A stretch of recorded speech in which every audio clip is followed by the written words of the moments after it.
Getting BlindSquare help. There are many different ways of operating BlindSquare and getting help. One of the first things you might want to do is use the Voiceover hints. If you go to the Accessibility Voiceover screen, you can put your hints in the router so that when you're working with BlindSquare, you can turn the hints on and off. So on the BlindSquare, if I flick right with one finger, Add place button. Tools button. we hear the different buttons, but we don't get any hints. So I'm going to use the router to turn the hints on. Audio destination. Language. Headings. Hints. And there's hints. Now I swipe down with a finger. Hints enabled. So now hints are enabled. So now when I go through the menu, VoiceOver is going to give me hints. Add place button. Double tap to add a place to your My Places list. Use the rotor to access speech history. Tools button. Double tap to open the Tools menu. Use the rotor to access speech history. Foursquare button. Double tap to view a list of all Foursquare places you can currently check into. Use the rotor to access speech history. Other button. Double tap to open the Other menu. Use the rotor to access speech history. Filter announcements. None button. Current filter is none. Double tap to select a filter or change announced categories. Use the mute speech button.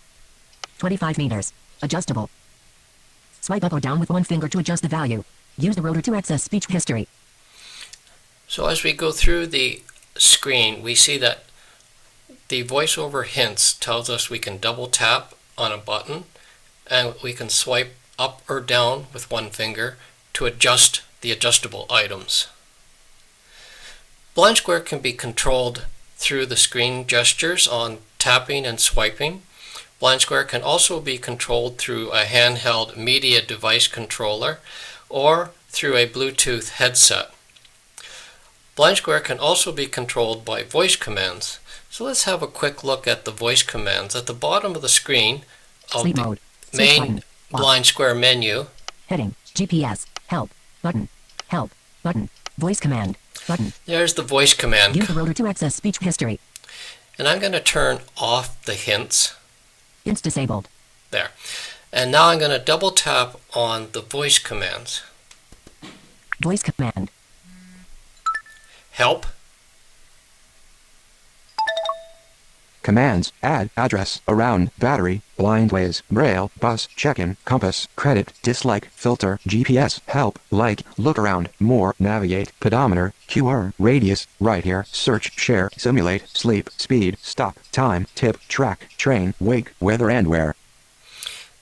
So those are all the voice commands that you can use while working with BlindSquare. Help.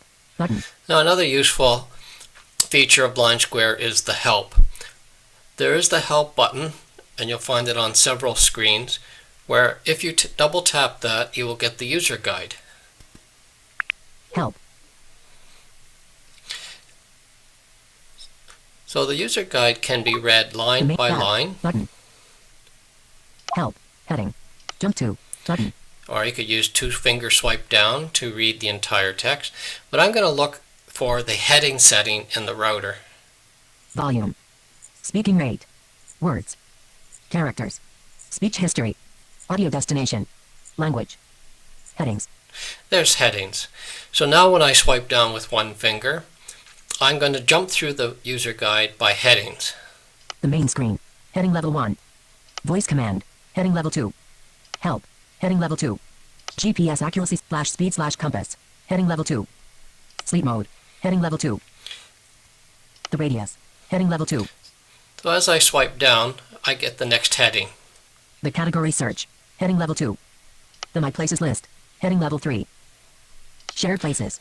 Heading level 3. And we see that the headings are subcategories.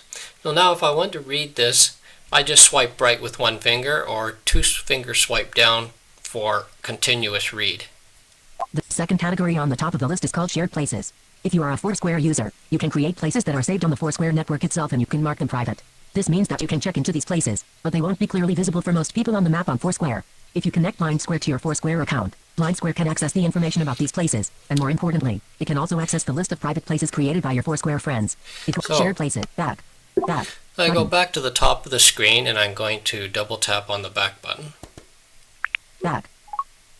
Search. Button. And that takes us back to the BlindSquare main menu. And that gives us a complete overview of the help features.